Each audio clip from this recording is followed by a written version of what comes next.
Todas las redes sociales, por televisión.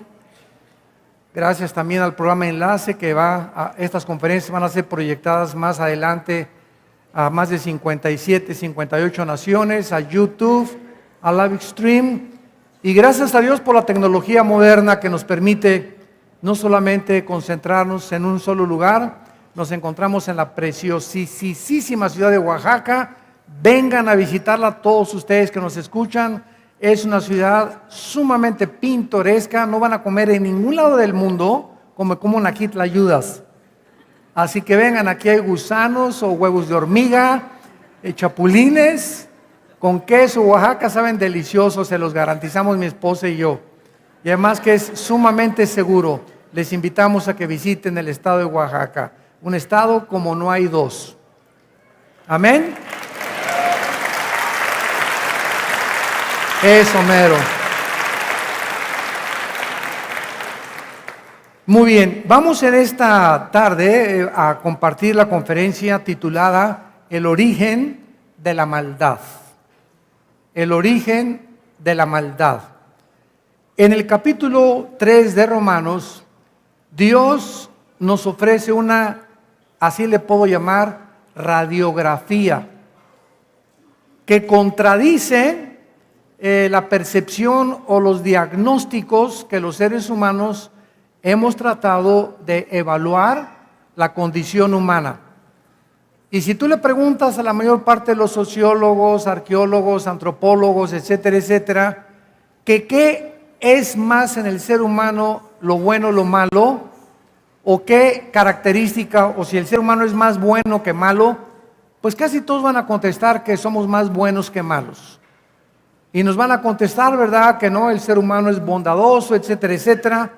Sin embargo, pues ninguno de nosotros, ni tampoco el escritor o el filósofo o el político o la persona que tú más admires, no es más grande que Dios. Entonces, si realmente queremos poder recibir un diagnóstico adecuado, veraz, íntegro acerca de qué es el ser humano, tenemos que venir a Dios. Y la radiografía que Dios nos muestra acerca de nosotros no nos gusta, como lo vamos a ver a continuación.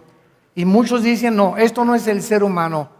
Pero después de que nosotros vemos a grupos como ISIS, que están degollando a la gente, quemándolos en jaulas, a los niños de 6 años de edad, les están haciendo que ellos ahora decapiten a los rehenes para jugar como pelotas de fútbol las cabezas, para desensibilizarlos, cuando los palestinos en la franja de Gaza están enseñándoles en la primaria a los niños, muerte a los judíos y amárrate bombas, porque si te mueres antes de los 12 años como mártir, 72 vírgenes te van a estar esperando en el cielo.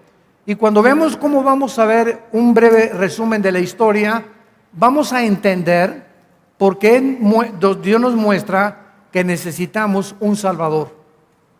Necesitamos alguien que pueda transformar nuestras vidas, desengañarnos del camino que hemos tomado en la vida, equivocado, y que podamos entender que por esta razón el mundo se encuentra en el siglo XXI en la condición en la que se encuentra. Si ustedes no lo saben, en un panorama breve geopolítico de la humanidad, el Medio Oriente se encuentra ardiendo. Por un lado tenemos a la China, a Irán y a Rusia, 3 naciones unidas para evitar que saquen a Bashar Assad, el presidente de Siria, porque a Rusia no le conviene que saquen al presidente de Siria, los rebeldes, la guerra civil que hay ahorita, porque Rusia tiene una base naval en Siria, y esta base naval cerca de Ucrania y Crimea conecta al mar Mediterráneo. Y si Rusia permite que el occidente se apodere de Bashar y lo puedan derrocar, entonces Rusia perdería el acceso al mar Mediterráneo militar y navalmente hablando. Entonces tenemos aquí en el oriente Rusia, Irán y China. Y por el otro lado, en el occidente, tenemos a la OTAN, a la Organización de los Países del Atlántico del Norte, junto con Estados Unidos, que se encuentra en un caos político, económico y moral actualmente. Y los dos han chocado en el Medio Oriente, estas dos potencias, Oriente y Occidente, y esto tiene que ocasionar forzosamente mañana o la semana que entra o dentro de algunos meses una confrontación nuclear. Estamos al borde de otra guerra nuclear, porque ninguno de los dos frentes, ni Oriente ni Occidente, van a ceder. ¿Por qué? Porque es la manzana de la discordia, el Medio Oriente. Este libro que se llama la Biblia nos describe que la civilización comenzó donde se encuentra el río Éufrates y el río Tigris en Génesis capítulo 2, que es precisamente donde se encuentra Irak y Siria. La Biblia menciona Irak como Persia. Cuando tú veas en Ezequiel 38, por ejemplo, que Persia se prepara para atacar ya a Israel, en 1935 Persia cambió su nombre a Irán, cuando derrocaron al Shah de Irán.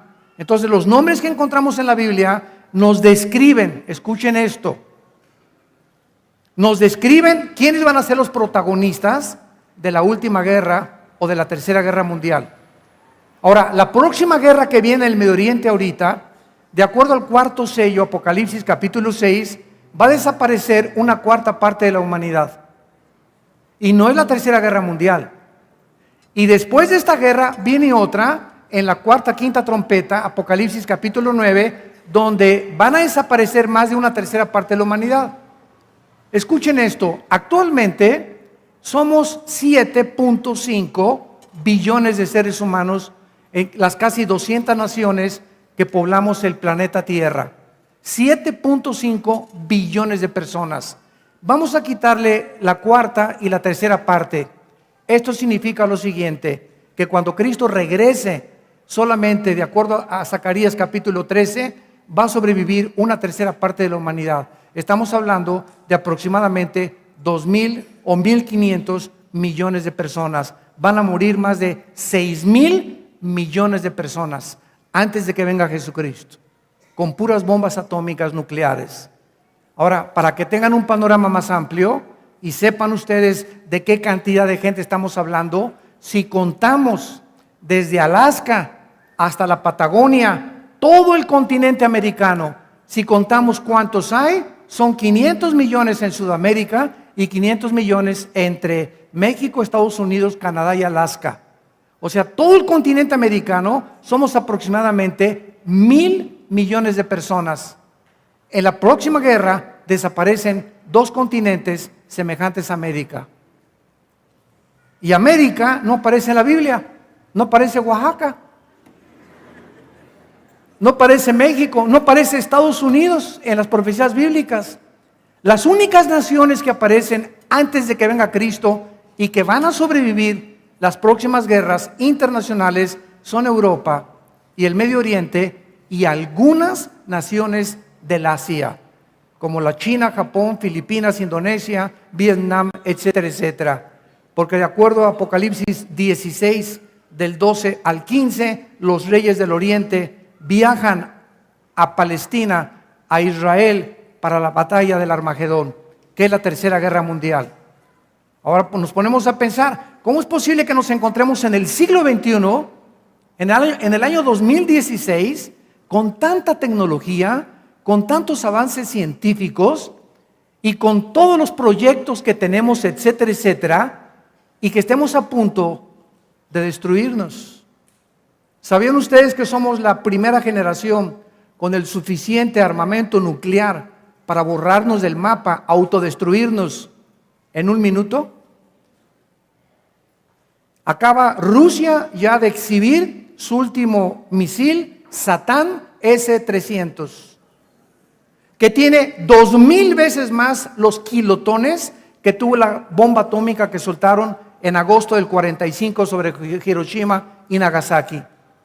1 kilotón es 1 millón de toneladas de dinamita, es 1 millón de toneladas de dinamita. El satélite, el misil, nuclear con cabeza nuclear de Rusia tiene 2,000 kilotones, 2,000 veces más potencia que la bomba de Hiroshima y Nagasaki. Los submarinos Kursk que están apuntando en el océano Atlántico hacia Estados Unidos y los que tienen en el Pacífico que están apuntando hacia América, cada submarino tiene 4 cabezas nucleares y cada cabeza nuclear tiene el poder en 30 segundos de destruir 3 ciudades norteamericanas del tamaño de Nueva York. Y lo único que se necesita es un loco. Y estamos llenos de locos. Como el de Corea del Norte, Kim Jong, que está aviente misiles probando su fuerza nuclear, amenazando con destruir Israel, amenazando con destruir Estados Unidos, Irán, que ha prometido borrar del mapa a Israel, Rusia, que ha avanzado ya sobre Polonia, desembarcaron 90,000 soldados los rusos en Siria. Ya el presidente Putin tiene 90,000 soldados y tiene más de 30,000 en Polonia. Y tienen tanques y tienen proyectiles y misiles, y ahora el poder económico ya no va a determinar el futuro de la humanidad, sino el poder nuclear. Y Rusia, que tenía escondidas cientos de armas nucleares, después de que fue deshecho el comunismo en 1989, ahora Rusia sale del closet y le muestra al mundo que tiene el poder de apoderarse del mundo. Tal como este libro, hace 2,600 años, los profetas hebreos lo describieron en el capítulo 38 y 39 de Ezequiel, capítulo 12 y 14 de Zacarías, capítulo 6 al capítulo 19 del libro del Apocalipsis. Así que tenemos delante de nosotros la cronología, la revelación de la Biblia que nos muestra hacia dónde se dirige la humanidad. Y tú tienes la seguridad de poder estar en paz con Dios. La Biblia dice, prepárate para encontrarte con tu Dios. Porque si no viene la guerra en 1 semana o 2 semanas, si tú te mueres ahorita saliendo, un infarto, una embolia cerebral, un accidente en la carretera, no sé, tantas cosas que pueden sucedernos. Un accidente en el avión, a lo mejor no llegas mañana a tu casa. Nadie sabe si vamos a amanecer el día de mañana. Y por esta razón, como nuestras vidas penden en un hilo, la Biblia te dice, no endurezcas tu corazón, arrepiéntete de tus pecados, porque si te sorprende la muerte demasiado rápido y ni oportunidad tienes de venir a la cruz, será demasiado tarde. Tu eternidad y mi eternidad la determinamos en esta vida. Dice el apóstol Pablo en Romanos capítulo 3, versículo 10 en adelante, como está escrito, no hay justo ni aún uno, ni Abraham, ni Isaac, ni Jacob, ni el Papa Juan Pablo II, ni el Papa Francisco, ni las monjitas, ni Santa Rita de Casia, ni San Cosme, ni San Clodomiro, no hay ningún ser humano justo delante de Dios. No hay quien entienda, no hay quien busque a Dios. Todos se desviaron, a una se hicieron inútiles. No hay quien haga lo bueno, no hay ni siquiera uno, ni San Francisco de Asís. Sepulcro abierto su garganta, con su lengua engañan, veneno de áspides hay debajo de sus labios. Su boca está llena de maldición y de amargura. Sus pies se apresuran para derramar sangre, quebranto y desventura hay en sus caminos, y no conocieron camino de paz. No hay temor de Dios delante del ser humano. Muy bien, desde que hubo el primer asesinato de la historia, cuando habiendo cantidad de terreno y no había casi nadie en el mundo, Caín mata a su hermano Abel por envidia. Cuando no había nadie, ninguna fuerza externa que pudiera ejercer sobre ellos la maldad. Caín asesina a su hermano Y desde Caín, del asesinato de Caín a Abel, la historia humana, como lo vamos a demostrar, es una historia salpicada de sangre, de guerras, de maldad, de revoluciones, de golpes de Estado, de abortos, de crímenes, de secuestros, de violencia y de rebelión contra las leyes de Dios. Por eso nos encontramos como nos encontramos. Todo esto tuvo su inicio cuando el ser humano decidió rebelarse contra las leyes. No queremos saber nada de ti, déjame hacer mis 10 mandamientos a mí. No queremos saber, no nos digas cómo estar casados, ni las responsabilidades que tengo con mi esposo. No me digas tú cómo educar a mis hijos, Dios. No me digas cómo manejar mis negocios. No te metas conmigo. Déjanos gobernarnos a nosotros mismos. Y Dios, como nos creó como seres libres, agentes morales, para ser nosotros responsables de las acciones que tomamos todos los días, y por eso determinó un juicio donde ha de juzgar a los vivos y a los muertos. Dios no puede intervenir porque violaría la característica más importante que Dios le dio a sus criaturas: la libertad de escoger, el libre famoso albedrío. Entonces, cuando Dios crea el universo, el ser humano, ¿verdad?, fue creado con el propósito de que determináramos amar, servir y conocer a Dios voluntariamente. Alguien me dijo, no, yo si hubiera sido Dios, hubiera creado un universo donde el mal no entrara, que nunca Lucifer se hubiera rebelado con sus ángeles contra Dios, y donde el pecado nunca hubiera hecho el daño que ha hecho en el universo.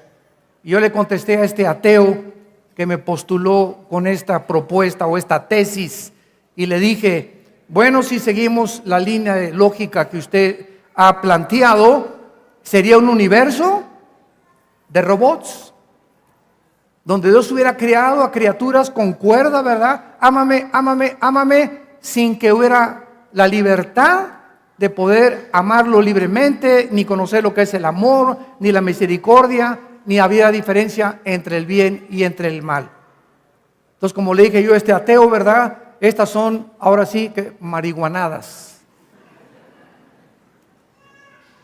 Usted, le dije, señor ateo, ¿sabe en qué posición se encuentra? Y es el problema del intelectualismo llevado al extremo, que prevalece en Europa todavía, principalmente en Alemania y en Francia. El racionalismo y el ateísmo alemán. ¿Cuál es la base de esta línea de pensamiento? Es la siguiente: mira, Dios, bájate y siéntate aquí y te voy a hacer un juicio, porque ¿sabes qué? Yo soy más inteligente que tú, y te me vas a sentar ahí y a ver, ahora sí, respóndeme, ¿por qué creaste a Lucifer? ¿Por qué permites que los tsunamis invadan y maten a tanta gente? A ver, contéstame, Dios. Semejante caracol de agua puerca, con el cerebro de chícharos que tenemos. Porque si asumimos simplemente por lógica también que existe un Dios creador de las galaxias y mucho más grande de nuestra finitud intelectual y de pensamiento, es lógico que es imposible que entendamos sus pensamientos, que son muchísimo más altos que los nuestros, y sus caminos, que son más grandes que los nuestros. Y es la misma posición de un niño de 3 años que le dice a Alberto Einstein: Alberto, explícame tu teoría o tu fórmula de la teoría de la relatividad, E igual a mc al cuadrado, la energía sobre la masa por la velocidad de la luz al cuadrado, explícamela. Y Einstein, ¿qué le contestaría al niño? Mira, niño, tu cerebro es igual que el mío, pero ¿sabes que hay una diferencia? Tu cerebro no está desarrollado, y aunque yo te lo explicara, no lo entenderías. Espérate a crecer a los 15, 20, 25 años y vas a entender las fórmulas matemáticas, físicas, etcétera, etcétera. Pero ahorita tu capacidad intelectual impide que tú me entiendas lo que te puedo explicar. Y es exactamente igual con Dios. Damas y caballeros que nos que nos escuchan en este momento. A ver, explícame esto. Aunque Dios te lo explicara, con el cerebro de caracol y de chícharo que tenemos, no lo entenderíamos. ¿Qué es entonces la respuesta del ser humano ante lo desconocido, ante lo que no entendemos? La respuesta es la humildad. La humildad. ¿Quién es una persona humilde? Una persona que reconoce eso. Señor, si tú existes, yo no sé si existes, pero si tú existes, es lógico que seas mucho más grande que yo. Es lógico que mi mente sea limitada. Ahora, si yo quiero traspasar los senderos, el límite intelectual que yo tengo de comprensión de la creación que tú has hecho, nunca lo voy a hacer por mi investigación científica, ni por mi lectura, ni ninguna escuela me lo podrá contestar. Necesito, oh Dios, que tú bajes aquí a la tierra y me hables en mi idioma y yo te entienda para que te pueda comenzar a seguir. Y eso es exactamente lo que hizo Dios. Envió a su Hijo Jesucristo hace 2000 años a este mundo podrido, donde nadie buscaba a Dios, cada quien por su religión, y budismo, y hinduismo, musulmanes, catolicismo romano, religiones, mormones, testigos de Jehová, bla, bla, bla, bla, bla, cienciología, nazismo, comunismo, fascismo, todos por diferentes caminos, ideologías, y estamos en el siglo XXI donde todos estos sistemas de pensamiento ante nuestros ojos se están derrumbando. Todavía en la época en la que yo vivía cuando era joven, que pertenecí yo al Partido Comunista Mexicano y fui entrenado para contrarrestar el cristianismo, un cristianismo que no era bíblico desde luego, con la dialéctica materialista y Kant y Engels, ¿verdad? Y Vladimir Lenin y Carlos Marx, etcétera, etcétera. En aquella época, tú no podías decir que eras comunista y creer en Dios. Era imposible, era completamente una incongruencia. Y ahora el comunismo del siglo XXI lo vemos en los líderes muchos sudamericanos que van, ¿verdad? Y antes de morir le piden al Papa que les eche la bendición. O sea, los sistemas se están derrumbando ante nuestros ojos. Ya son ideologías de conveniencia. Ya ahora el comunismo y el socialismo, tampoco hay diferencia, es lo mismo. ¿Por qué? Porque el ser humano tenía que llegar al final de sí mismo. Entonces, vamos a tener estas bases para comprender y entender por qué Dios hizo lo que hizo y por qué Dios nos revela la condición del ser humano. En la historia, la primera rebelión la tenemos en Génesis 11, la Torre de Babel. Es la primera rebelión masiva, cuando el ser humano trató de unir todos los gobiernos para poder formar una torre inmensa que llegara al cielo y alcanzar a Dios.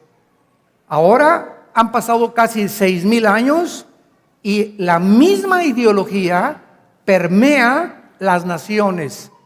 Desde 1991-92, con las guerras que hubo allá en Kuwait, la guerra del Golfo Pérsico, cuando 29 naciones se unieron para sacar a Saddam Hussein de Kuwait, el primero que mencionó esta frase, el globalismo o la unión de las religiones y de los pueblos y de las naciones, fue el Papa Juan Pablo II. Lo secundó George Bush, el Papa Bush, el papá del que fue presidente después de Estados Unidos.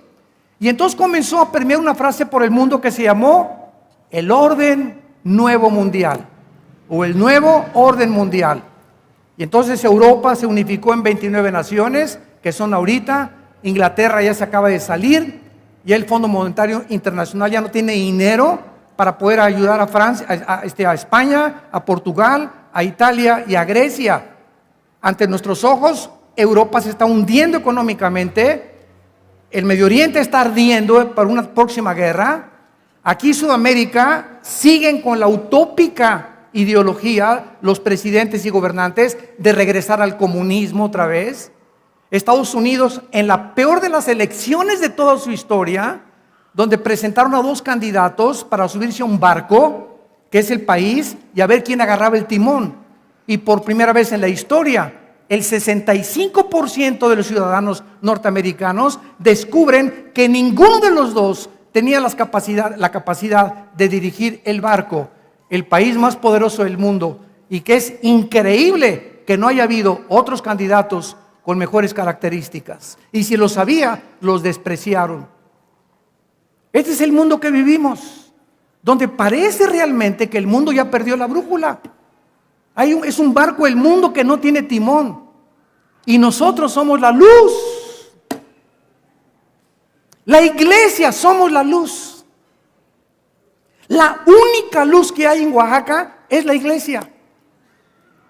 La única luz que hay en el mundo es la iglesia. Y este libro es el único libro, comparado con los billones de volúmenes de literatura que existe, que nos dice cuál es el camino, la verdad y la vida, y que es el único manual, la carta de navegación que nos va a permitir llegar al otro lado cuando Jesucristo regrese por nosotros. La Biblia es el único libro que le ofrece las respuestas al ser humano del origen de la maldad. La Torre de Babel fue el primer inicio, después vino el diluvio universal con el primer juicio, la primera degeneración sexual, Sodoma y Gomorra, las persecuciones religiosas de los césares, la Inquisición, que duró casi 500 años, donde el Vaticano, en el nombre de Dios, al que no se sometiera al Vaticano, lo torturaban, lo quemaban vivo, lo desollaban, le arrancaban la piel y los sacrificaban como animales. La Revolución Francesa, la Revolución Mexicana, con cientos, miles de muertos, las primeras dos guerras mundiales con más de 150 millones de muertos, dictadores como Hitler, como Mussolini, como José Stalin, que se levantaron, Mao Zedong y Idi Amin en África, ateos, atacando el cristianismo, las leyes de Dios, y ellos son los culpables de las más de 100 millones de personas de muertes en el siglo XX. ¡Qué contradicción! Que el siglo XX, caracterizado por ser el siglo donde más descubrimientos científicos se han hecho y donde más avances tecnológicos se han logrado, sea el siglo donde más sangre se ha derramado. Qué contradictorios somos los seres humanos. El siglo con los más grandes descubrimientos científicos de toda la historia y el siglo con los avances tecnológicos más grandes de toda la historia es el siglo donde más sangre nosotros hemos derramado. Las Naciones Unidas se formaron en 1945, se llamaba la Liga de las Naciones, con el propósito de que ya no hubiera una tercera guerra mundial. Desde que se fundaron las Naciones Unidas hasta el año 2010, han habido más de 385 revoluciones y golpes de Estado y guerras en el mundo entero. Y ahorita una guerra imparable de un grupo que ya no es terrorista, ya es una secta satánica, genocida, que se llama ISIS, que son monstruos, ya no son seres humanos, son monstruos en toda la definición de la palabra. Personas deshumanizadas completamente, con el propósito, escuchen esto, entendamos la ideología de los musulmanes. De acuerdo a los musulmanes y al grupo de los chiitas y de los sunnis a los que pertenecen el ISIS, de acuerdo a su escatología, va a surgir el Mahdi, que es el Mesías de los musulmanes, pero para que el Mahdi surja y vuelva a resurgir el Imperio Otomano o el Califato, la palabra califa significa el sucesor, se necesita una guerra. Entonces, hace un año, ¿verdad? Comenzaron hace 4 años los grupos de ISIS. Yo me preguntaba, ¿cómo es posible que este grupo de terroristas, que repito, ya no son terroristas, ya son monstruos, deshumanizados, genocidas, es una secta, culto, ¿verdad? Endemoniados a más no poder. ¿Cómo es posible que metan en una jaula a un piloto jordano y lo quemen vivo? ¿Cómo es posible que este grupo le corten la cabeza a los periodistas americanos?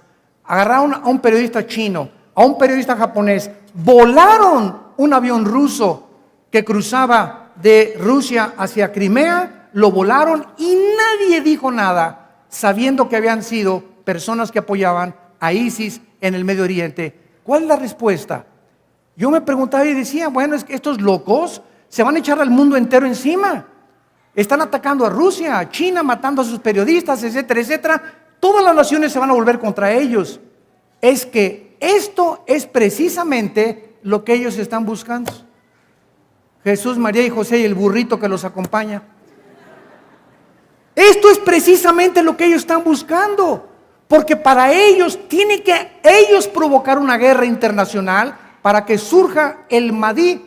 Y es interesante que el Mahdi de los ISIS es exactamente y tiene las características del anticristo de Apocalipsis capítulo 3. El anticristo que la Biblia profetiza que va a surgir. Entonces, al Mahdi, al anticristo, que sabemos quién es, ellos le van a llamar su Mesías. Y por eso las naciones que sobrevivan antes de que Cristo regrese en los próximos meses o años son el 85% naciones musulmanas.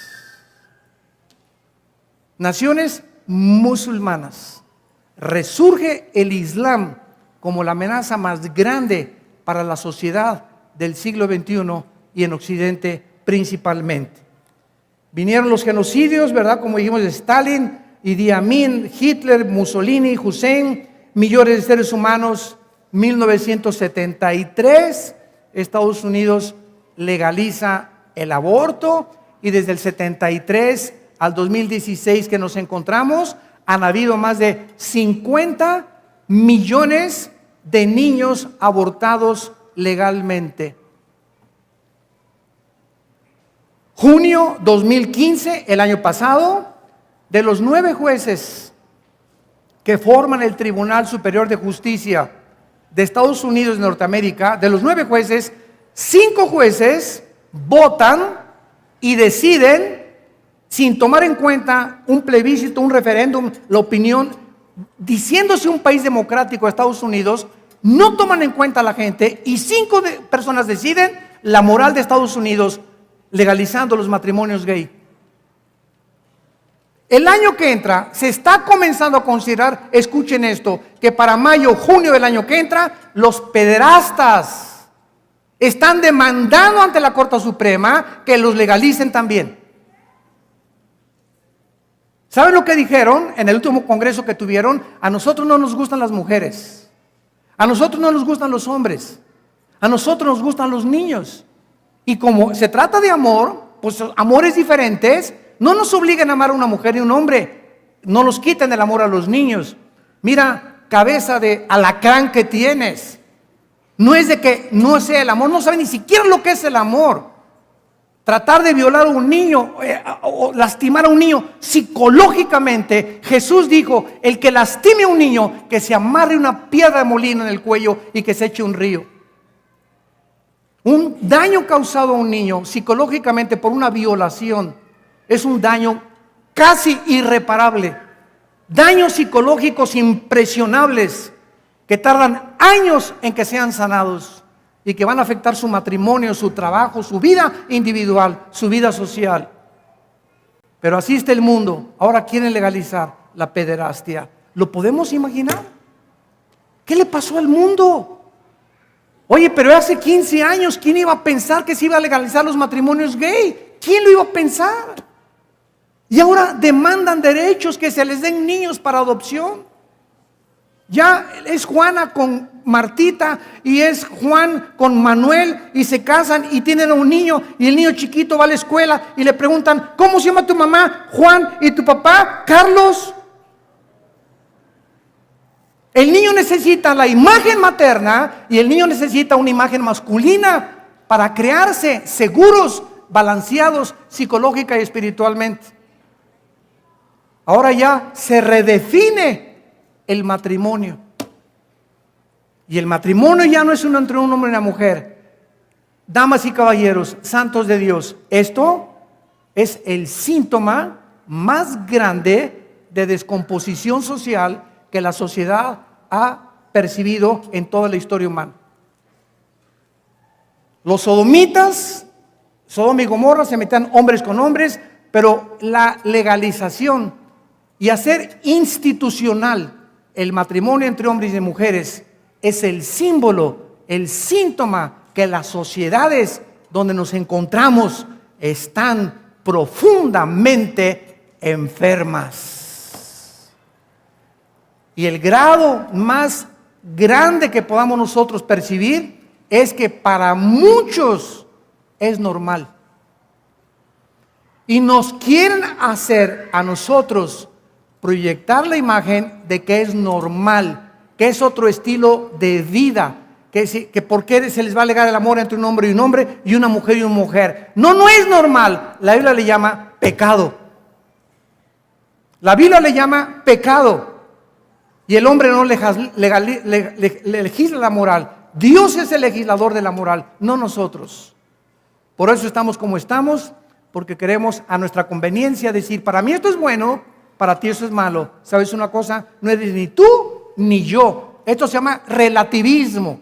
Nosotros no definimos ni determinamos lo que es bueno y lo que es malo. Si así fuera, el mundo se encuentra como se encuentra. Por eso tenemos los 10 mandamientos. No cometerás inmoralidad, respeta a tu esposa, no forniques, no adulteres, no tengas relaciones sexuales antes de casarse. Porque Dios es el autor y el creador del sexo, no nosotros. La psicología al problema humano le llama el medio ambiente. La filosofía todavía no se pone de acuerdo. La sociología le llama retraso cultural. La educación, no, pues mejores escuelas y más educación. Es falta de educación el problema humano. El humanismo le llama la debilidad humana. Como Friedrich Nietzsche, el padre del ateísmo del siglo XX, dijo: Jesucristo fue un perdedor porque fue un hombre manso, y en este mundo no se puede ser manso. Los mansos son los tontos y los débiles y los humildes. En este mundo los orgullosos y los fuertes somos los que vamos a imponer la nueva raza y el nuevo superhombre. Nietzsche, ¿saben cómo murió? A los 38 años se volvió homosexual. A los 42 lo internaron en un psiquiátrico en la Castañeda. Y a los 50 años murió completamente loco. El hombre que influyó en Hitler, en Stalin, en el nazismo, en el fascismo y en el comunismo, murió como un animal. Y cuando murió en su casa en Alemania, él dijo: Dios está muerto. Alguien puso arriba: Dios vive. Nietzsche ya se murió. El marxismo alega que el problema es lucha de clases. La biología, que es un instinto primitivo de la evolución darwiniana. William Shakespeare, el defecto trágico. Y el ateísmo culpa a las religiones. No son las religiones las culpables de todo lo que ha pasado en la historia del ser humano. Vayamos a 1 de Juan capítulo 3 y veamos cómo Dios define el pecado. ¿Qué es el pecado? ¿Qué es realmente esta infección, esta enfermedad con la cual tú y yo nacimos? Que desde niños ves a una criatura de 1 año, entre 1 año y 3 años, los niños son los dictadores número 1 de su casa. Y todos ustedes ya lo experimentaron. Un niño de 1 año, 2 años, a mí, atención a mí, y te avientan la comida y le regalas: no quiero mi juguete, quiero el otro juguete. Y comienzan a gritar y a patalear y como pirinolas ahí en el suelo, como trompos chilladores, ahí están en el suelo, ¿verdad?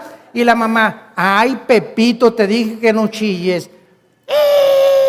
Te dije que no chilles. Y a la 5ª vez que tú le dices: te dije que no chilles, ese niño de 3, 4 años ya te midió psicológicamente. Ya sabe perfectamente bien hasta dónde llega con sus caprichos.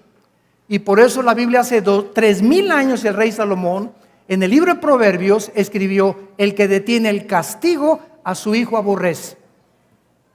En otras palabras, así como a los niños les demostramos el amor, Pepito te quiero y te amo, con un abrazo y un beso, cuando le hago pao, pao, pao, le estoy demostrando el mismo amor de los besos con sus nalgadas. Y si no le das sus nalgadas a tiempo al niño, crece voluntarioso.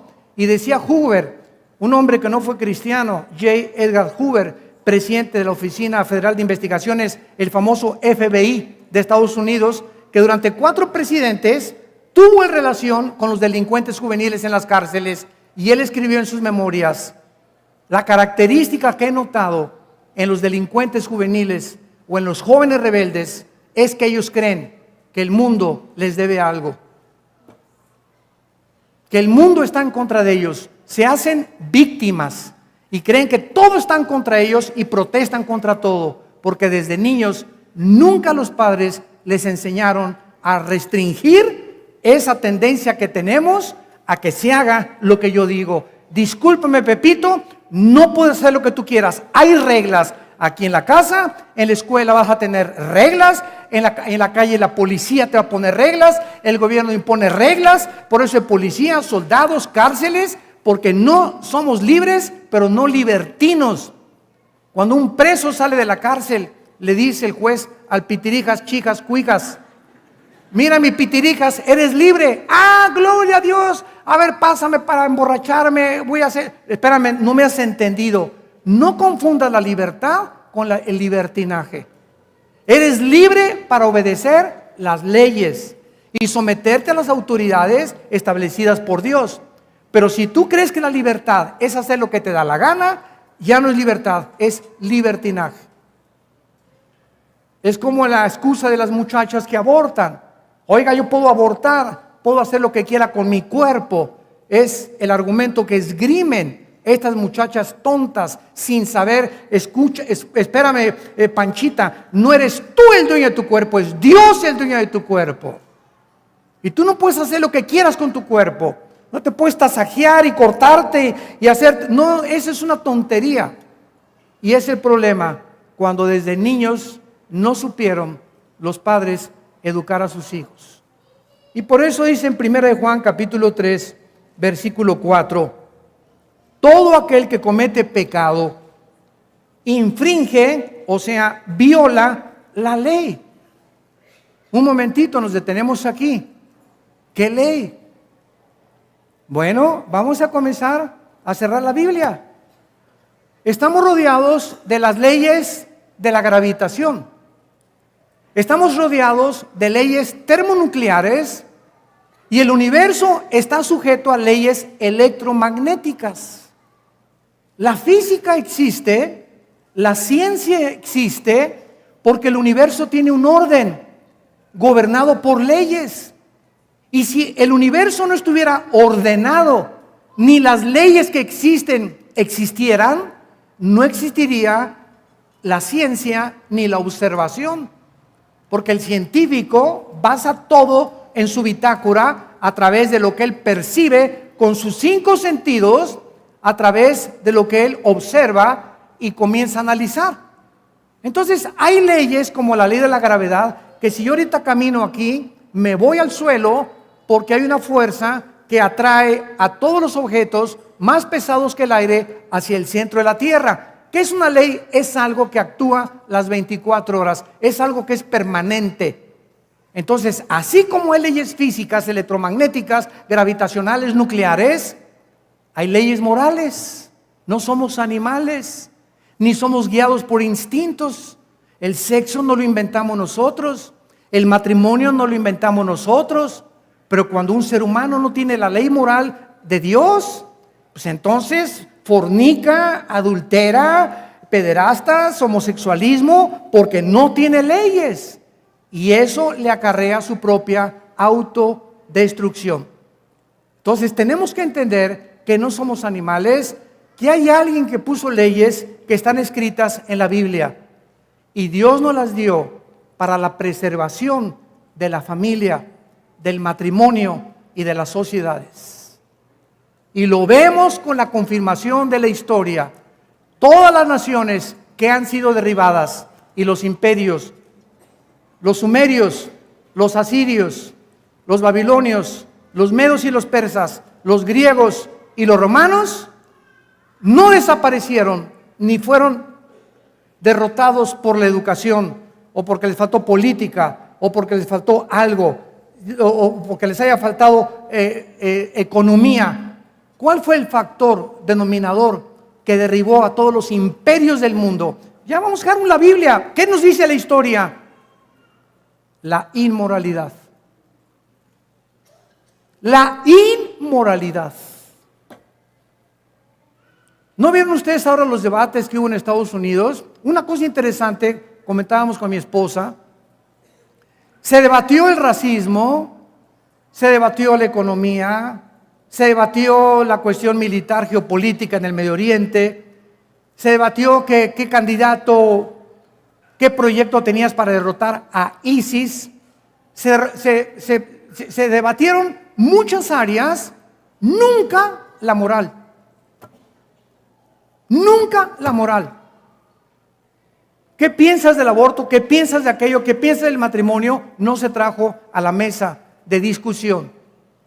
Porque el ser humano, como la Biblia lo revela, está tan ciego que no se da cuenta que no es la educación, ni la economía, ni la ciencia, ni la falta de conocimiento, sino que es la moral la que nos destruye internamente.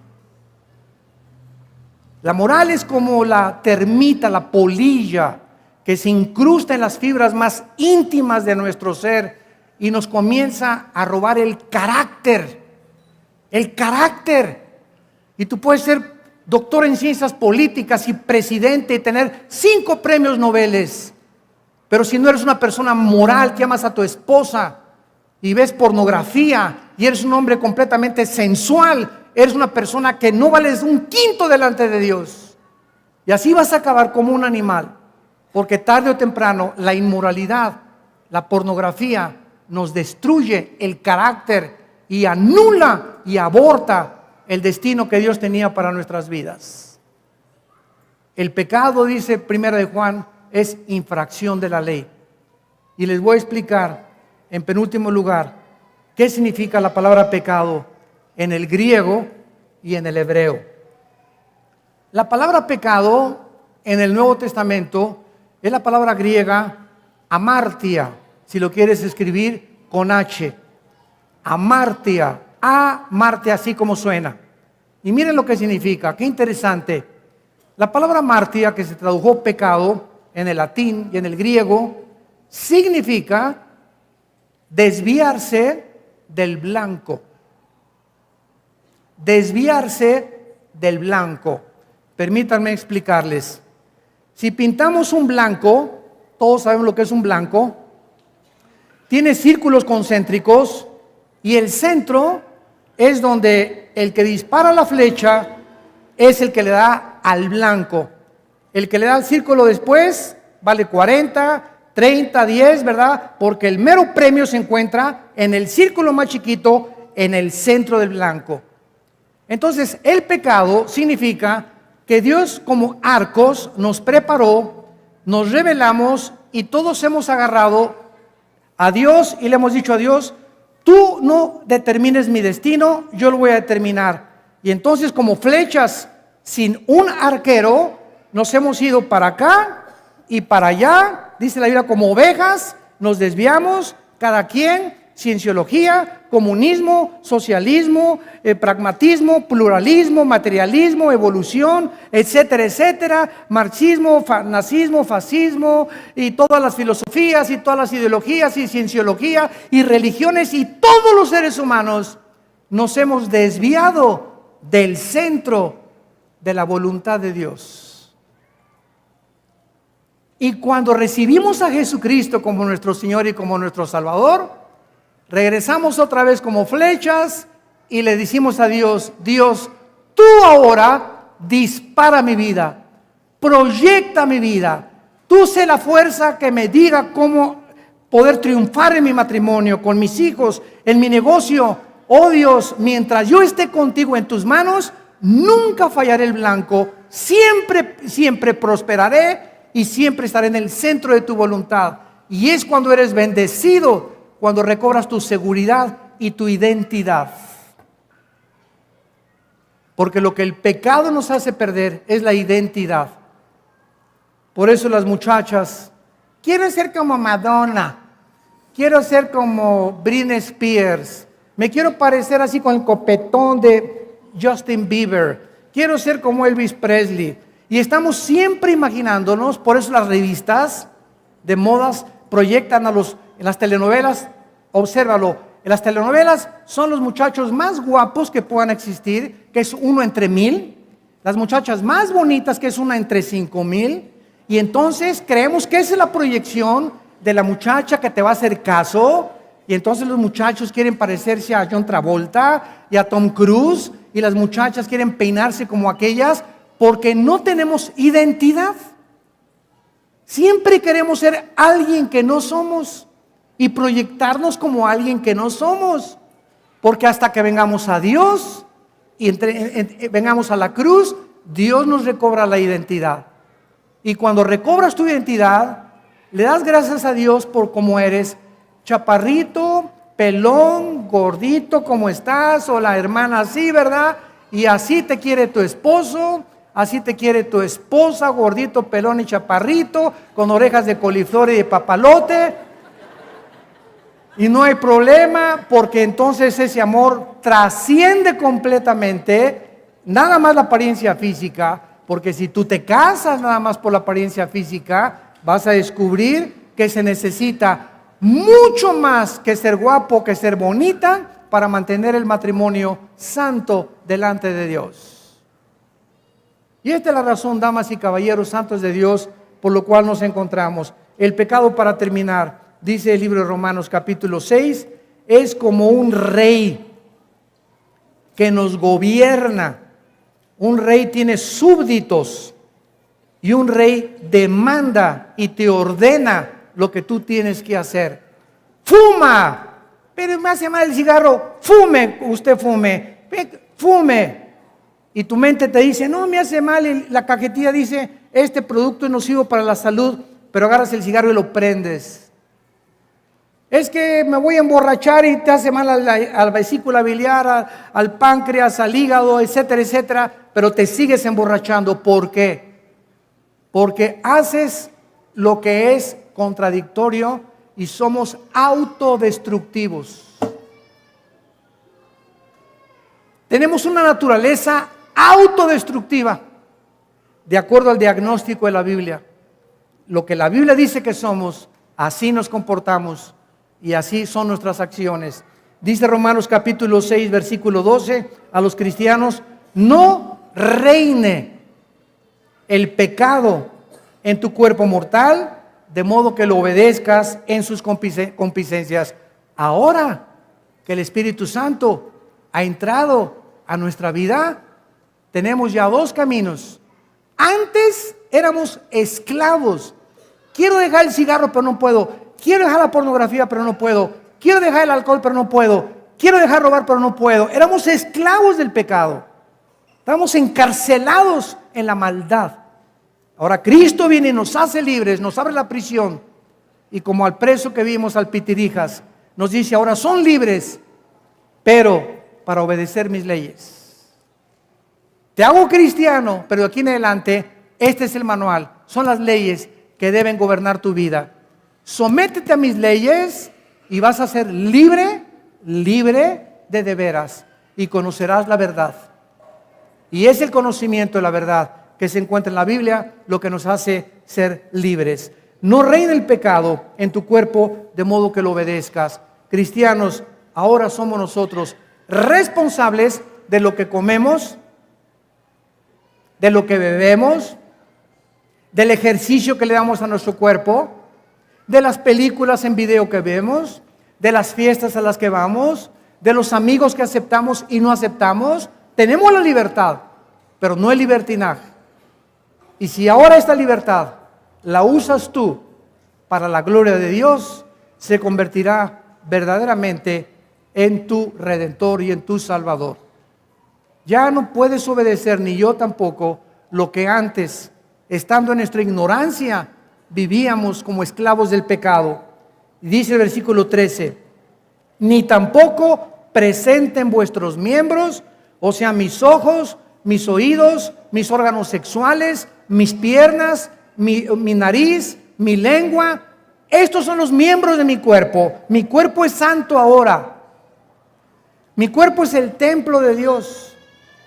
Y Dios quiere que mi cuerpo no oiga yo groserías ni chismes, no vea cosas indebidas, no me lleve a mi boca cosas que me lastiman y me hacen daño, no huela cosas que me pueden lastimar, no toque cosas que me puedan también producir consecuencias. Ahora mi cuerpo es el templo de Dios. No presentes tus miembros al pecado como instrumentos de iniquidad, sino preséntate a Dios como vivo entre los muertos. Versículo 14, porque el pecado no tiene por qué dominarte, pues no estás bajo la ley, sino bajo la gracia. Ahora somos justos. ¿Se acuerdan Romanos 3:10? El inicio de nuestra lectura. No hay justo ni aun uno, ¿se acuerdan? Y ahora, ¿somos justos o no? ¿Ok? ¿Por qué somos justos? Porque ahora la justicia que Dios nos imparte o nos imputa no es de nosotros, es de Jesucristo. La justicia es exactamente como esto. Esta es la justicia, el saco de Cristo, y Él en la cruz cumplió la justicia de Dios, porque jamás pecó. Ahora yo miro a la cruz y esa justicia, Dios me viste con ella, no es mía, es de Dios. Y con esta justicia que Cristo me regaló, me puedo presentar delante de Dios. Ya no me presento desnudo, me presento vestido con la justicia del Hijo de Dios. Para que sea por gracia y nunca nos enorgullezcamos. Gracias, Señor, me presento delante de ti porque hice 5 asilos.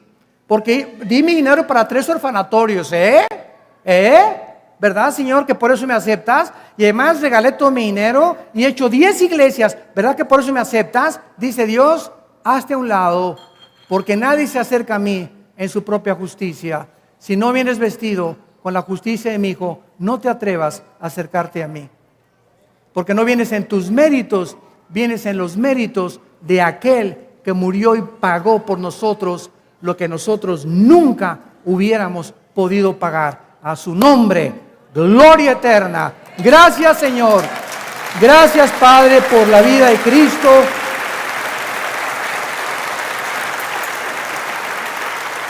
Bendito sea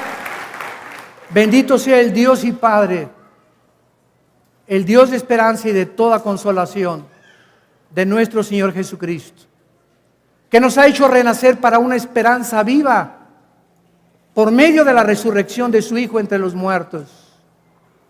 Gracias al Padre de gloria, al Dios de esperanza, que anhela que vivamos en esa esperanza y en esa paz que sobrepasa el entendimiento. Él anhela que nosotros ahora obedezcamos voluntariamente sus leyes morales para que Él pueda prosperarnos, dirigir nuestras vidas y sacarnos de la confusión en la que el mundo se encuentra, porque quieren hacer sus propias leyes para vivir. No somos dioses, no somos autónomos, no somos independientes, dependemos de nuestro Creador para que Él nos gobierne voluntariamente nosotros, presentando nuestros cuerpos en sacrificio vivo. Muchos de ustedes en esta tarde que tal vez no tengan a Jesucristo, los que nos escuchan por las redes sociales, yo los quiero invitar no a una religión, no a una nueva ideología, ni a una nueva filosofía. Los invito a una cruz, a que se cobijen debajo de esa cruz, bajo la sangre preciosa del Hijo de Dios. Y ahí donde estás, tal vez estás en una cantina oyendo esta conferencia, o en un teatro, en la sala de tu casa. Tal vez te encuentras en un hospital. Donde quiera que estés, dile a Dios, con todo tu corazón, con tu rostro inclinado: Padre, me arrepiento de mi vida. Me arrepiento de mis pecados, de haber quebrantado tus leyes. Te necesito, oh Dios, te necesito. Creo que en esa cruz, con su sangre preciosa, Jesucristo pagó por mis pecados. Ahora te pido que entres a mi corazón, Señor Jesús, porque creo que a los 3 días la tumba se abrió y tú te levantaste entre los muertos para decirme que tú eres la resurrección y la vida, y que si yo creo en ti en este momento y te entrego mi vida, volveré a vivir y a reinar junto contigo. Te doy las gracias por la vida eterna que me das y el perdón de mis pecados, en el nombre de Jesús. Amén. Amén y amén. Gracias a Dios por este libro. Gracias, Padre, por este libro. Gracias por este libro.